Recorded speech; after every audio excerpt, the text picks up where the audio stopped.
successful funding show. On this show, we talk about funding, all kinds, different things for different purposes, but most of my work deals with small businesses, with community economic development, trying to make things a little bit better, but trying to ease the entire process so that the raising of funding is not a distraction. It's not something that can kill you off and allows you to get back to whatever it is your primary goal in life is with your organization. So, with that, today I have with me one of my favorite people, Don Cohen. Don is a mentor, coach, guru to me on LinkedIn, everything involving LinkedIn, but particularly LinkedIn Live, because he's helped teach me how to do this particular show to advance my own agenda, my own goals, and trying to build a community who are all involved in helping fund small businesses so they can start and grow and be all that they can be. And today, typically Don on his show, which I was on yesterday, we there's a topic of the day. So I've created a topic. It's a little complicated, so we'll try to make it clear. But if you want to form a community from scratch, if you want to organize a neighborhood for economic development, you want to create an affinity group to move a cause forward, you want to do something, you need to form a community. And there is a challenge in that you need to communicate this desire, this goal, these missions. You need to facilitate building relationships. You need to do all these things, and communications ends up being like the common thread on how all these things can be accomplished. So, since Don is an expert on this and knows everything you could ever want to know on this particular topic, I have invited Don to share his massive wisdom in the small amount of time we have today to try to cover this immense topic. And you in the audience are invited to participate. You can say hello, you can ask a question, you can make a comment. Those are welcome because actually this program is for you. It's not for me and Don. Don and I talk all the time.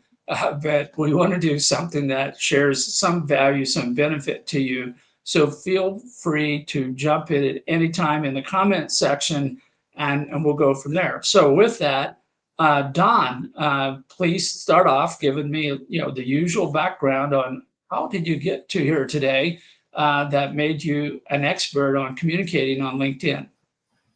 Well, thank you so much, Carl, for having me with you today. I'm so honored and excited to share the stage again. I know we come together on my show at least once a week, typically.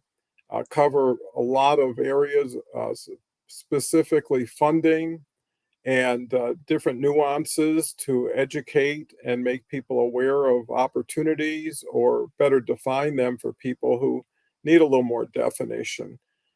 Basically, gravitated to LinkedIn after COVID began. Everybody came inside, everybody moved from the physical world to the virtual world, and LinkedIn seemed like a great landing spot for most people.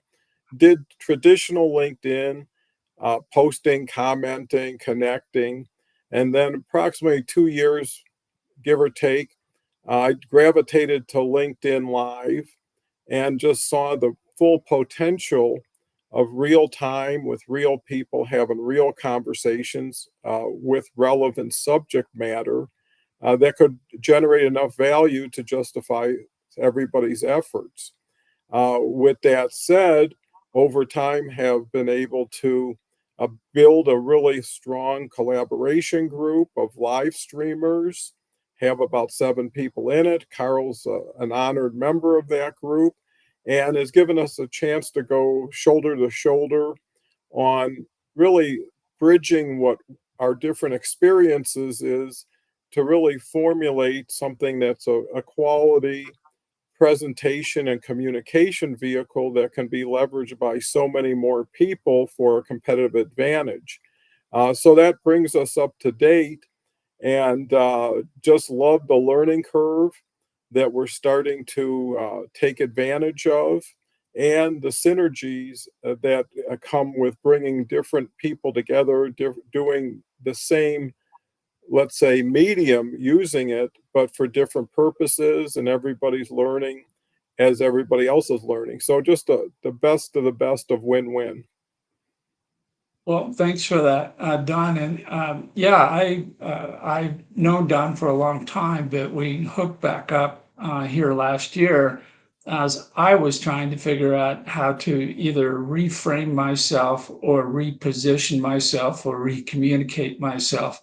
The whole variety of different words that involved there, but I'm continuing to try to adjust to the new normal, as we call it, post COVID, where we do more communication in this format that is online video than the usual coffee shop get together for a beer, any kind of physical in presence type of meeting.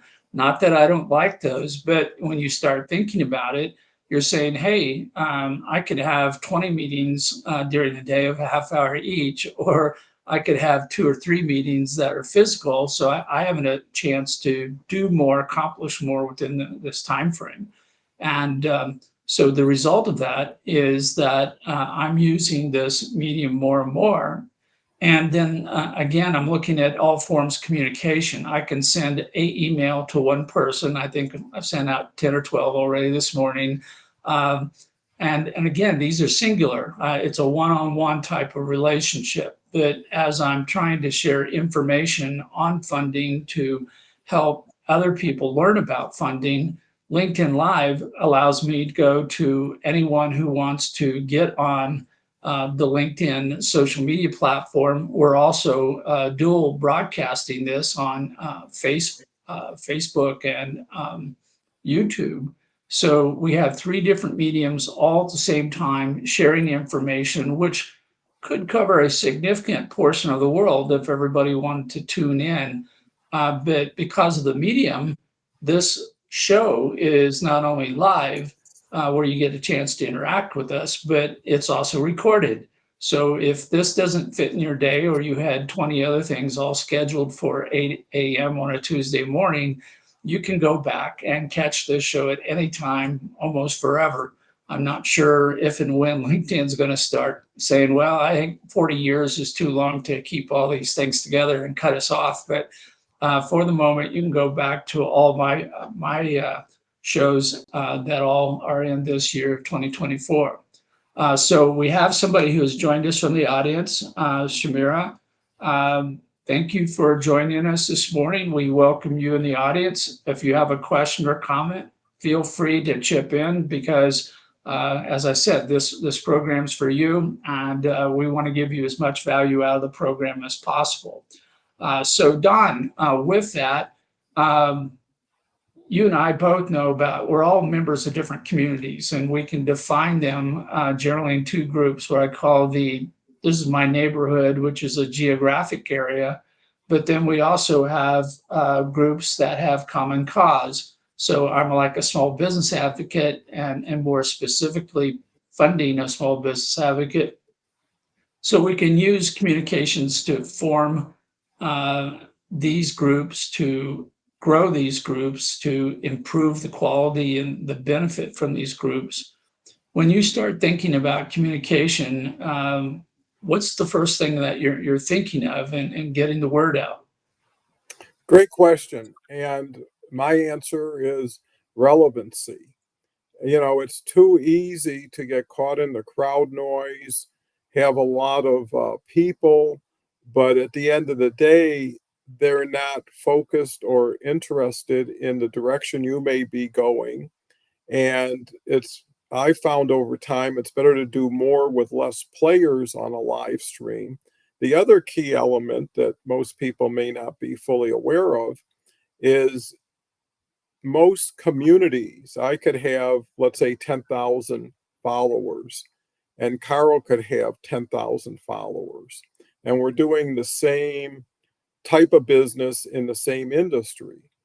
But what's interesting is only 80% of those, about 80% will be unique to us, and 20% will be shared. So if you picked up 3 people with 10,000, you're going to pick up 24,000 new connections around the table that no one had. And synergy is key and leverage is key. So, LinkedIn has 1 billion registered members.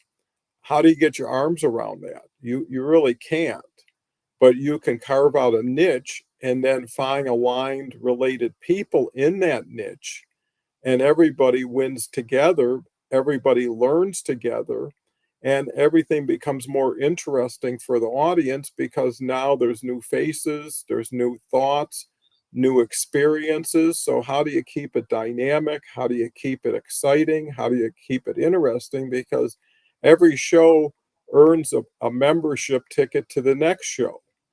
So if someone says, "Hey, that was great," and there's so many ways to win here as an audience. You could win through the knowledge, through the connection and awareness of somebody like myself or Carl, but you can also win by learning how to do this and in integrating this into your plan. So,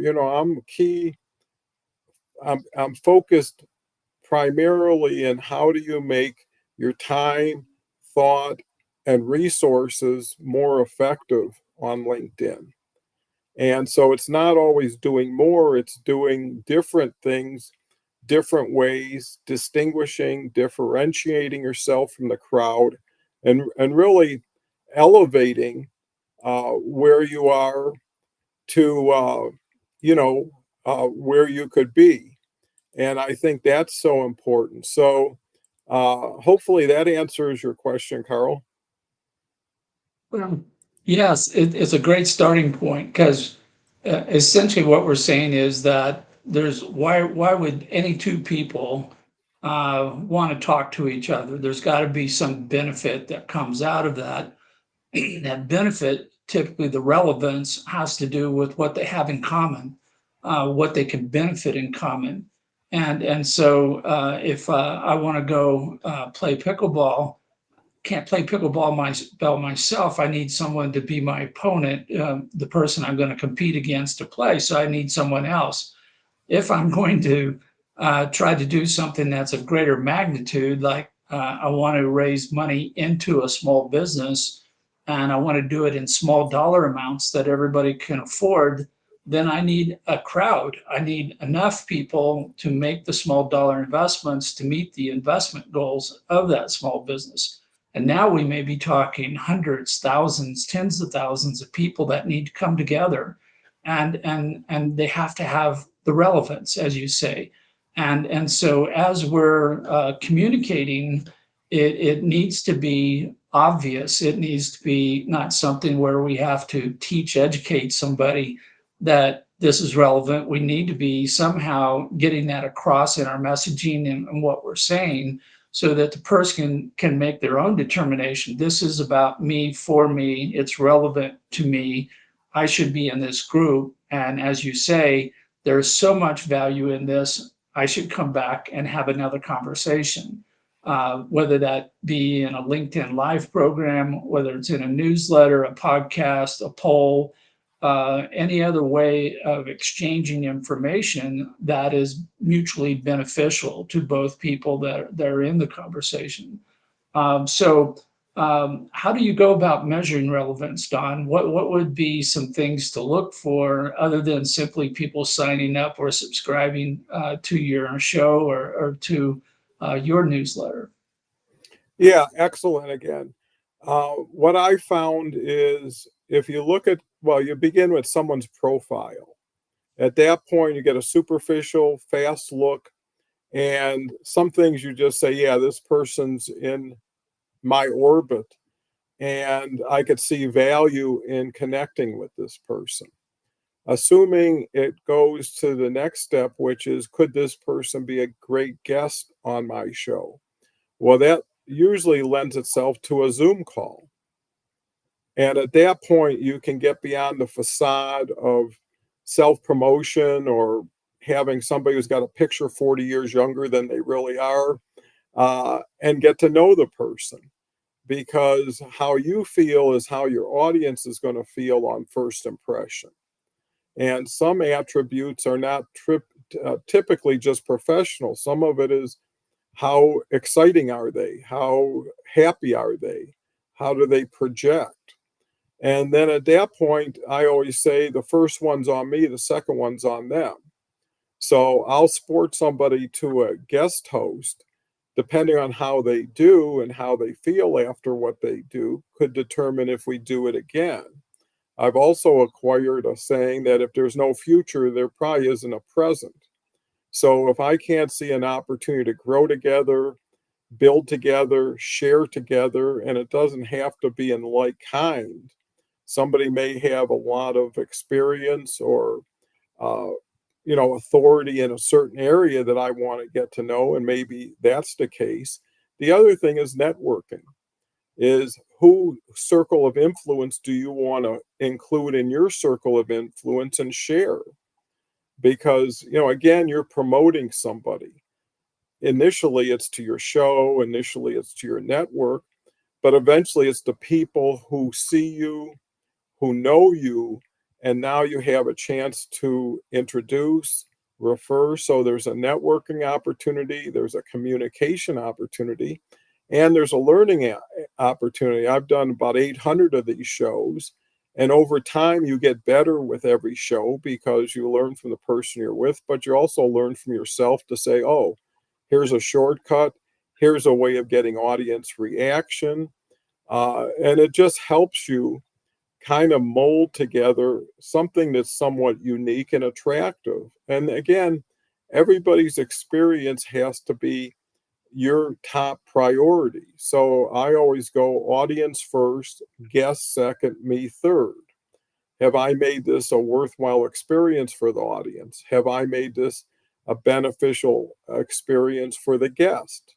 Will that want to motivate them to come back, to learn, and to grow together? Because you can make thousands and tens of thousands of connections, but it may just fall flat. Plus, one has to look at the dynamics of the medium. Typically, you post some text, it sits there, someone eventually sees it, ultimately, someone may respond to it, and then you respond to them. That's very slow, it's very small, and people forget the next day what posts they read, what they commented. It's more like wink, wink, nod, nod. The serious people aren't afraid to come out of the shadows, aren't afraid to be seen for who they are and what they are. This is a great platform for the people who are hit and run, you transactional, throwing spaghetti against the wall. This doesn't work because you get seen very early on for who you are, and more importantly, how you treat others. Too many people come on shows thinking, I'll sell somebody something, I'll get a speaking engagement. And it's usually me, and more me. And it's really the people who say, hey, go first. Because how you treat others is how you're going to treat others who are watching you treat others.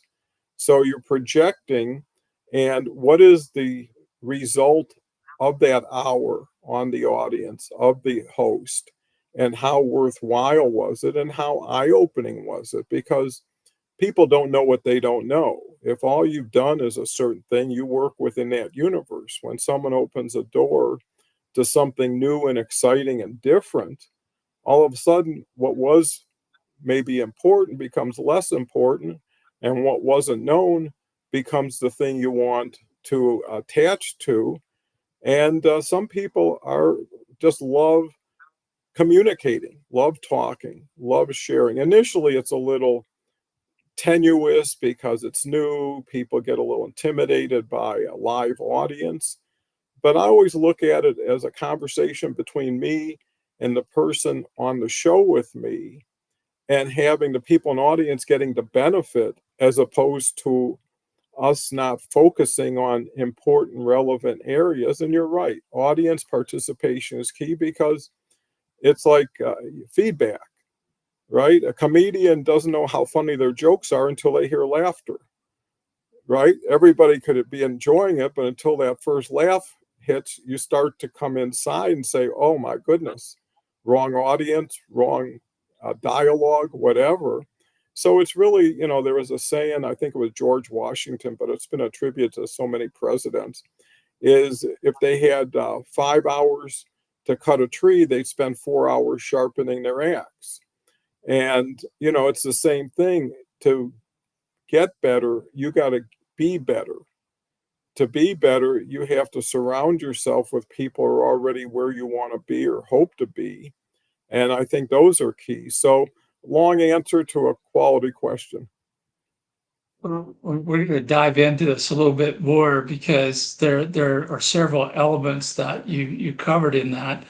So, in talking about relevance, the first thing is, who truly are you trying to be relevant to? Is it to the guest that you've invited onto your show? Yes, but more importantly, it's to your audience. You're trying to do something that is important enough to them that they took the time to invest in listening to your show and hearing what you and your guest are conversing about.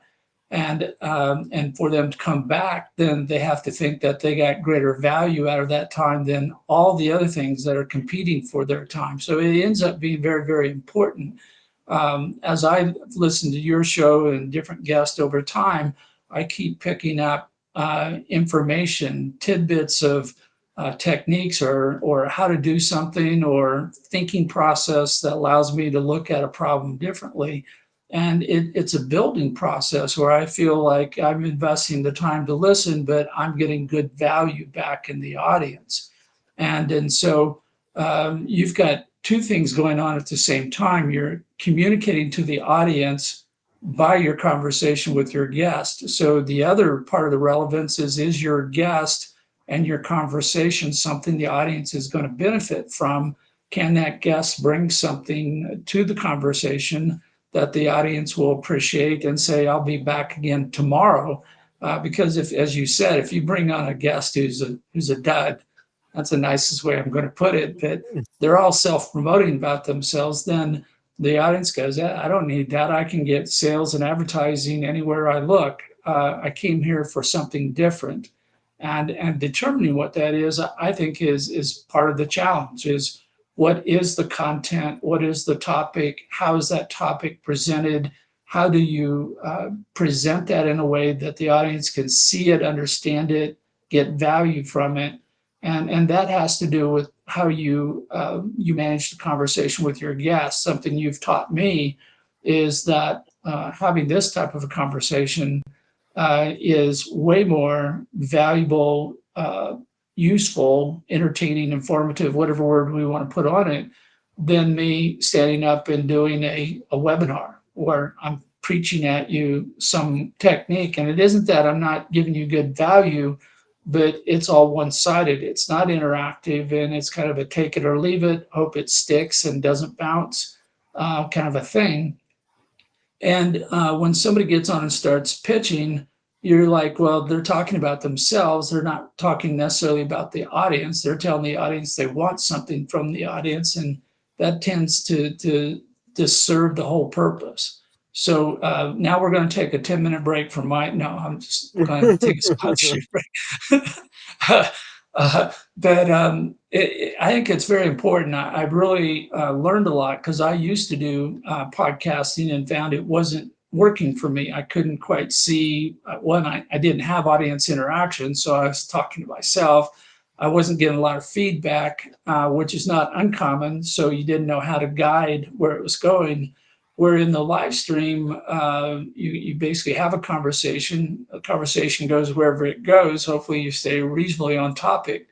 But I've found that this interaction with the audience helps kind of keep you on the road in the right direction, because the audience is, in effect, the listener, the person you're trying to serve and benefit from the conversation. So as you listen for the feedback, you've commented before that only a few people will comment. I don't know at the moment, because I'm still learning this whole process, how many people are watching the show right now. And it could be a huge number. It may be relatively small at the moment. But without the audience participation, how do you know how you're getting anything done? That's a good question. Well, LinkedIn actually, if you go to your post, even right now, and click on, and this will come up, it will show you how many unique visitors have been here. It will show you how many comments. It's under analytics. So if you go to post, you see this, you go down further, it'll show you some numbers. But to your point and how I've evolved over time, it's almost like creating an advisory board that shows up for you when you show up. So it could be the people in our group, and that's what it's really distilled into. 10, 12, pretty much everyday people who show up for each other. The other benefit of having a cohort group is everybody's on the same team. Everybody's more inclined to go to your home games and get in your stands. And those are the people you want who are going to be consistent. And consistency is a key word. Showing up over and over again so you've developed top of mind awareness, you develop dependability. I was doing a 7-day a week show for a year and a half, cut down to Monday through Thursdays because I, again, expanded and compressed. Where is the real value? I mean, I've had over, I'd say, 150 unique people on this show out of 800. And I could have 150 back next week, but it doesn't fit as much as what I have because you only need enough to work with what you need. Anything excess is either dilution from your priority or just getting a little bit less relevant. The other thing I think people have to appreciate, and this is what I learned and I believe, is there's three elements of value you bring to a live stream. That's education, inspiration, and entertainment. So someone could be extremely entertaining and make that worthwhile for the person. Someone could be a great offset to you, where someone could be sharing a different way of looking at things. And now you've got variety, you've got a little diversity, and that's really the final product. Because another thing, and I'm loving this conversation, is what we have is a studio audience, right? The true continuing audience happens after the show is over. And, just like if you had a comedy show, you might have 150 in the audience, you might have 20 million watching it. But the show's already done by the time the audiences watches. So what content, what value in the hour are you providing? Whether you have one person commenting or more. The other element relative to guest participation or audience participation is I found in the most interesting conversations sometimes have the least comments. Why? Because people are focused on what's going on. They don't want to get off of their thought process and move into another question. And I think at the end of the day is what came out of the conversation, because your show, just like my show, is non-scripted. We don't know where it's going to go, and that makes it more interesting for us, because why try to take a stagnant target on a moving target? So if you're saying, well, I'm going to say this, well, maybe the audience isn't in the mood at this point in the show for it. And at a certain point, you're forcing things instead of letting things naturally develop and being who you really are. Because people want to know, who is Carl? Who is Don? How do they think? What are they into? And are they accessible? Are they approachable? And we are. There's a mystique that sometimes when you see somebody on the screen, they become bigger than life, or hopefully they do in some ways. But in most cases, you get humbled over time. You get humbled by the technical issues here. You get humbled by the guest issues, the audience issues, but that keeps you on your toes, keeps you really being aware, not to take anything for granted. And what you have experienced is what other people like you will experience when they get to that situation. So, there's plenty of room on the boat, But a lot of people either take things for granted and just assume you can just walk on, do whatever you do. And it really creates a disservice to yourself and the people around you versus really promoting what someone does. I think some of the best conversations is someone just said something that was even better than you could have thought of. So why change the subject when you can give praise and say, "Hey, Carl, wonderful point about that. I want to ask a question or I want to add to it." And now you're building together versus building separately. Okay, well, you had your 3 minutes, let me have mine. And you get more competitive into who brings more value, who can top that story. I mean, and keeping it positive. Someone who just says, "I just got hit by a bus yesterday," and then the next person says, "Well, you think that's some? I got hit by 2 buses last week," and it becomes frivolous in a way. And I think everybody wants to take their time, take their day, and make it more beneficial for the investment they make. And every day is a new day. Every show is a new show. How ready are you? How relevant are you? And it takes time, and in the beginning you don't know what the cycle is. So you're planting seeds, you're creating shows, you're inviting guests, and you're still in wondering, where is this going, where could it go? And then all of a sudden someone shows up 3 months later you forgot about, because life got in the way, or what your top priority isn't their top priority. And that's why, once you have your group, work with that group. I mean, I have 4 shows a week. I have about 7 people who are my co-pilots. I can bring in a third person usually, which is a guest that they suggest or somebody I do that I know is going to be a good fit. But here's another value, is strategic pairing. I know I paired Carl up with wonderful people like Ford, you may not know, or Todd, or you name it. But now it gave them a chance to meet each other in ways they probably wouldn't have.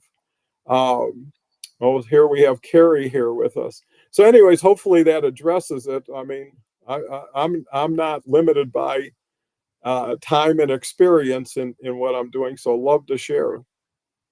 So this is an example where Carrie is a regular member of the audience of Don's show, and he has been kind enough to join me on my show with Don this morning.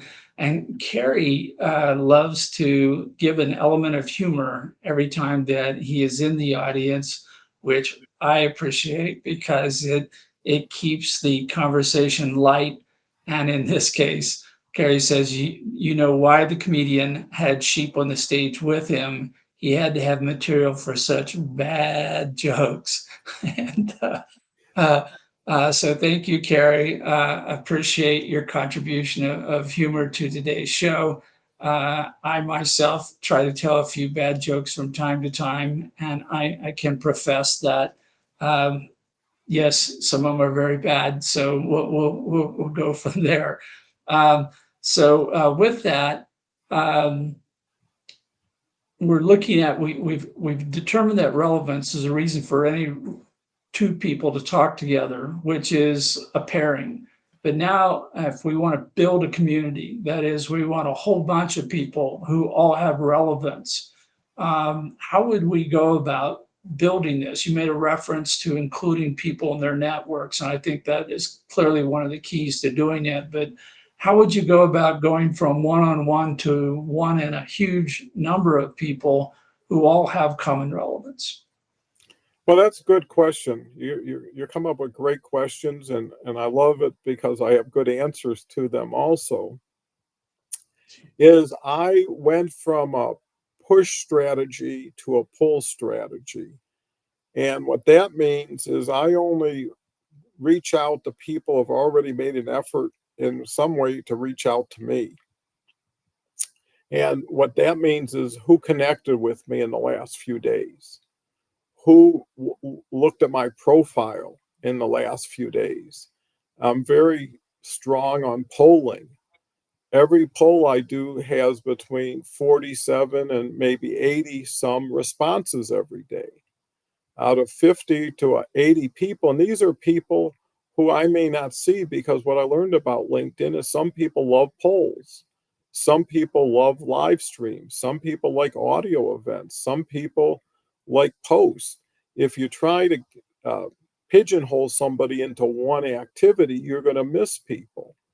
And out of 80, there probably is five or six I haven't seen before, five or six I haven't reached out to. And gratitude goes a long way. And the idea, oh, they looked at me, I'm going to sell them. No, what I did is thank you for visiting my profile. Have a return comment. I see we have this in common. I believe you may become a great guest on my live stream. Let's have a Zoom. Typically, it goes, you're searching through LinkedIn, slicing and dicing, coming up with 40 names, strangers. Oh, I see we have a lot in common. Let's have a Zoom call. Well, they don't know who you are. They don't know why you're contacting them. They don't know why now they're going to spend and invest in a Zoom call. But if it's like, hey, thanks for doing something for me, and I think you could be a guest. Well, now there's a premium there. And now they're almost in a position where, how do I qualify for this? Versus how do I deal with it or put up with it or turn the person down?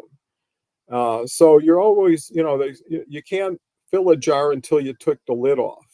So you got to open something up to really integrate something with it.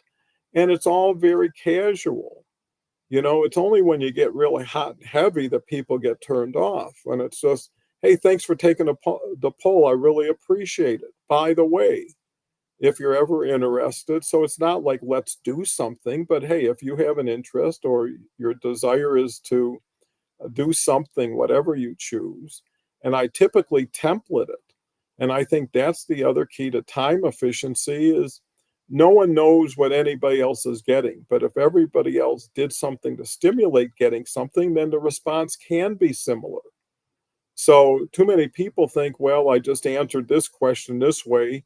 Let me come up with a new one. Well, if it's the same question, it should pretty much be the same answer. And you don't want to keep wasting time, and you'll invest more time when you get more exposure, more reach. And it's only through doing it that you understand, hey, that verbiage worked. That approach worked. This didn't work so well. And somebody is a stranger when you met them, and they're a stranger when you left them if nothing happened in between. So if you all you do is thank someone, that's enough in itself.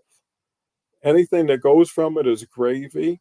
And again, having a schedule. What I also learned about LinkedIn, and it happened to me early on, you go to LinkedIn in the morning, and what you do, well, who sent a connection request, right? Who commented, who liked, who did all this stuff, and now I'm responding to it. Well, what if no one did anything? Would that be the way you spent your time on LinkedIn? No, you do what you had to do first, right? It's like, what is my intent? And then when I'm finished with that, then I move on to what does everybody want. But if your day is scheduled around everybody else's interest, where does your interest show up? Where are you proactive versus being reactive? And there's a point where go to a grocery store, and if all of a sudden milk's $80 a gallon, you say, I'm not that thirsty today for milk. How expensive is it? And what's the benefit? I mean, if you loved milk and it was something that, hey, maybe you would pay the $80. But in most cases, it's continuous improvement over time with knowledge, gaining knowledge, and making a difference, is getting that extra response, because everything is you take a step, I take a step, nobody should take two steps. If you keep commenting on someone's post and they don't respond to you, pretty soon you're not commenting anymore. You haven't been, acknowledged. You haven't been returned. Carl. Yeah, so there's so much material and content here to try to focus on. So um, essentially, you're going to start off, even though this is an unscripted conversation, you have an topic of relevance that you think you and your audience have in common. And part of it is that you've thought about it, you've planned it, you've looked at it, and you're saying, this is what we're going to talk about because I think my audience will want to hear about it, learn about it. And then you amplify that by going out and handpicking guests who can be good guests, who can bring good conversation to the table that again is something that the audience is looking for. So now at this time, we're starting to build a group of people who all have this common interest in a topic, in a subject, in a cause or an outcome that they want to achieve. And you're working to build on this to continue to bring information and value, as you called it. You've got the education, you have the inspiration, you have the entertainment. These are elements you think should be present in each conversation. And this is going to grow. So now that we started to have the basic foundation of communication and knowing that we have to look at all forms of communication, whether it's email or LinkedIn Live or a newsletter or poll or something else. I remember once we were doing an economic development project in a small rural community, and we were trying to get the word out on a potential change that could have great impact on the community. And somebody said, everything you've just told us won't work as far as communicating. We go, why? He says, because they don't have the internet. There is no newspaper. So what you have to do is put a flyer on the front of the post office on their bulletin board. So when they come in to pick up the mail, they can see the flyer and know what's going on. This was a great throwback to us in forms of communication. It was a little bit more primitive than we had anticipated, but it pointed out that everybody communicates a little bit differently. And as much as we would like to standardize on LinkedIn, we know that not everybody uses LinkedIn, which is why I'm dual broadcasting on Facebook and YouTube so that people who prefer those media platforms, you can do so much to try to accommodate your audience. And then at some point it gets too complicated, too costly. So we've got to keep looking at the efficiencies of how we communicate to our audience so that we're providing the value. But at some point, I'm still not using TikTok. I'm still not using Instagram. And know that I get criticized occasionally for not taking advantage of those two, but there's just too many platforms and I can't be everywhere all the time. So now I want to grow my crew though. So I have somebody in my audience and I say, hey, we're talking about this topic, but I want to have more people in my audience who all have an interest in this because somewhere down the line, we're going to pull the trigger. We're going to say, I want you all to vote. I want you all to show up for a town hall meeting. I want you all to give me your opinion on something so I can get a feel for what's real as opposed to what I'm thinking in my head. So how do you get to that larger group? How do you reach to your audience and use them like a speaker or amplifier to share the conversation, the communication to a much, much larger group of people? Great question. And the answer is a lot of great guests syndicate themselves. So a lot of my guests were Harvey's guest or Kelly's guest. That's how I met Ford. Ford actually hit one of his niches is franchising. And he got attracted to Harvey on the franchise show. I happened to watch the show or happened to have a conversation with Harvey, and he said, hey, he'd be a great guy for you. Just like I'm showing up here. And if you put it together with familiarity, let's say it's a comedy show. Well, someone's dad who shows up every week is going to be the same guy. It's not going to be a new dad every week. So once you get your core, and I always like to go with three people when possible. So it's me, the core person, and the new person. Now the new person gets to meet two people. Two people get to meld with that new person, and the two people who are experienced are good at bringing people in, supporting people, promoting people. Brand new people are they're just first shot at it. They overdo or underdo, and why not get a medium element, and that's all you need, because it's what's being said again, the content that's being created, not just the personality. Plus, there's something to dependability, consistency, and some people are here and then they're not there anymore. It's is here for the long term, who is dependable, and who do you want to build with. So at a certain point, you get out of your shell and you start deciding, and that's where the big premium comes in. People get to know, like, and trust you, and now you've gotten to know, like, trust them. You understand more of who they are, what they're doing, how they're doing it, and now there could be an opportunity to fit into it versus I'm good, you're great, let's get together and do something even better. Well, that's just a little bit too much of a reach versus who comes to mind, right? I've done a show with Kelly Stanecki for 18 months every Thursday. And it's only made both of us better because we got better for the experience, but everybody's expanded beyond it and from it. But we're smart enough not to leave it, because if it was good enough to learn, good enough to grow, once you feel like I'm there, you're never there. What got you there in the first place is what should keep you there in the long term. And I think there's where, we have our cohort group that meets. That's when people come together around the table together and share, because it's how much can I accelerate? How much can I compress as far as time and effort? How do I get to where I'm going sooner and easier? And the other element, it's more fun. Anytime you're having fun doing something, it's easier to continue doing.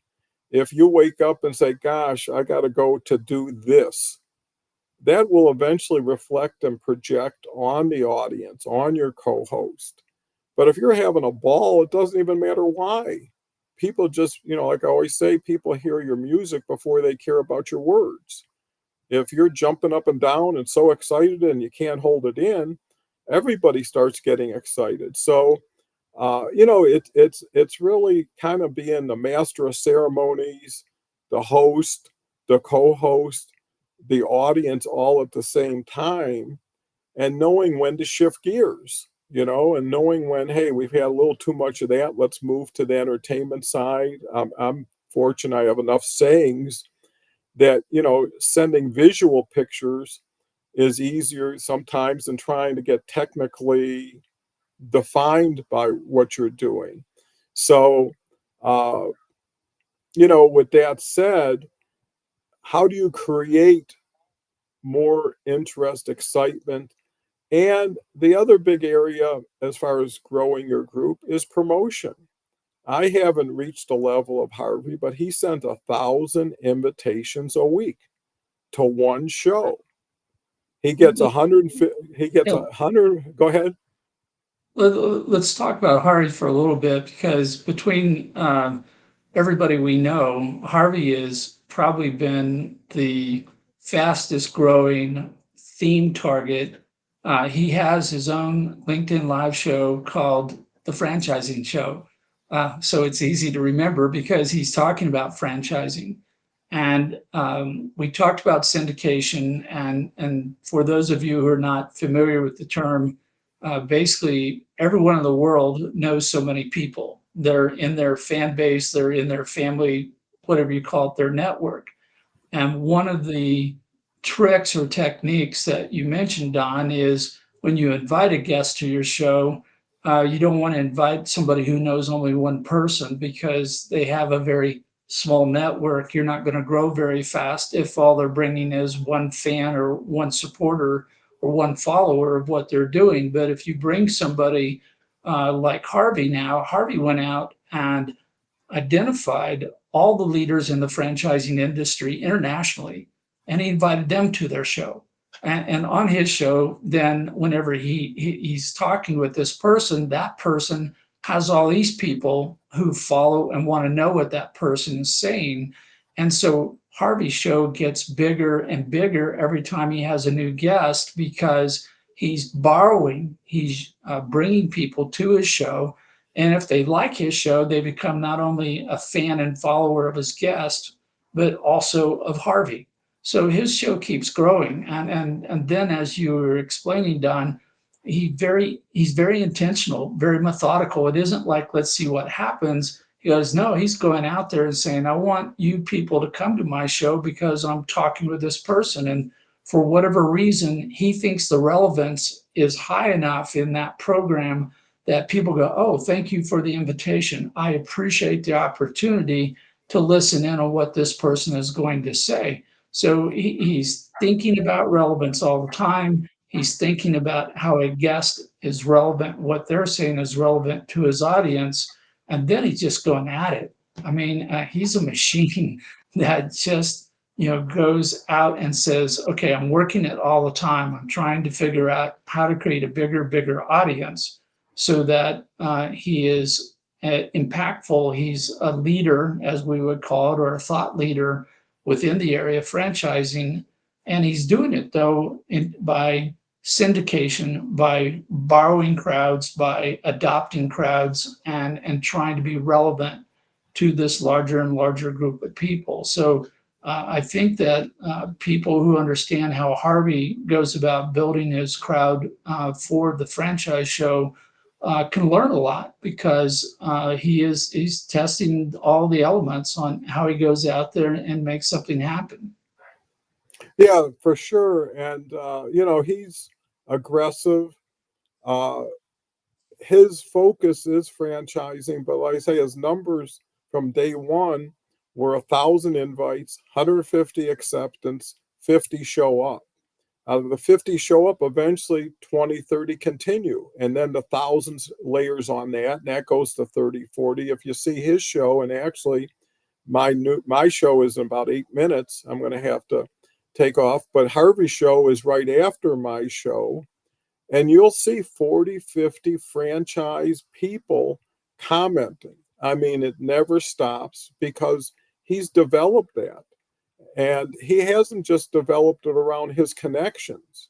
He actually found out that most of his connections aren't people who care about his show, but he'll go out and find people by going through franchise lists outside of LinkedIn, go through organizational lists and see, hey, these people are showing up at all the conferences. Let's invite them. And then one last thing is having a person that's so high prominence that everybody says, well, if it's good enough for Jackson Hewitt or John Hewitt, it's good enough for me. And you can use that as your feature box on your profile, and all of a sudden Jackson or John Hewitt keeps selling. But with that said, I gotta run. I love doing this, Carl. I'm always there for you, and I want to tell everybody who sees this now and sees this in the future, if you ever want to do or learn about anything Carl's doing, Carl's one of the best in the business. I've had the opportunity to know people like Harvey and Kelly and even more people. This is the place. Mark your calendar, continue to come here. Carl, I want to thank you again. Got to split because in 6 minutes I'm on, and I got a minute and 29 seconds to get with my guest. So thank you. This has been just terrific. Great way to start a day. I'll leave right now and look forward to seeing you probably Thursday. Take care. Bye for now. I'm done. So, yes, as Don puts on his own show on LinkedIn Live Monday through Thursday at 9 o'clock Mountain Time. And so he had to scoot to get to his show because he has some guests lined up. And he had to get into the studio, make sure everything's working. We were laughing this morning as we got started that it's almost like every other time we do a show, there's some kind of technical difficulty that has to be worked out in advance. And this morning we didn't have one. So we got off to a great start this morning. Samira has put in another comment that I want to address here in the final minutes of today's program. There are so many people out there on in any group, and we're keep trying to come up with a way to explain the fact that there's a core group of people like Don and I work with, where we work with each other all the time. We're talking to each other all the time. We're in a high level of mutual support. Then there's a lesser group, and if you think of concentric rings around you where you're the hub, as you move outward from the center of this hub, you'll find people that are still listening, still getting value from you, but your interaction goes down. I have had people who have listened to my shows, who have read my daily and weekly newsletter, Instant Funding, and I don't hear anything from them for months. And then suddenly they pop up and they go, "Hey, Carl, something you did today triggered me to want to talk to you about something." And it isn't that they're not reacting, that they're not there. They're simply a different style. They may be less relevant, as Don and I talked about it. So until you happen to cross over a topic where the relevance peaks, and they now have something to talk to you about. But by putting out the show, this LinkedIn Live show, plus my newsletter, I'm basically telling everybody I'm open for business. I'm going to be talking about a variety of topics that I hope are relevant every day to everyone. But I know that the degree of relevance is going to change. It's going to be high some days and low other days. But I keep working, as Don and I discussed, to try to create content material, have guests on the show who can bring value to everyone who's listening in the audience. But the vast majority of people do nothing.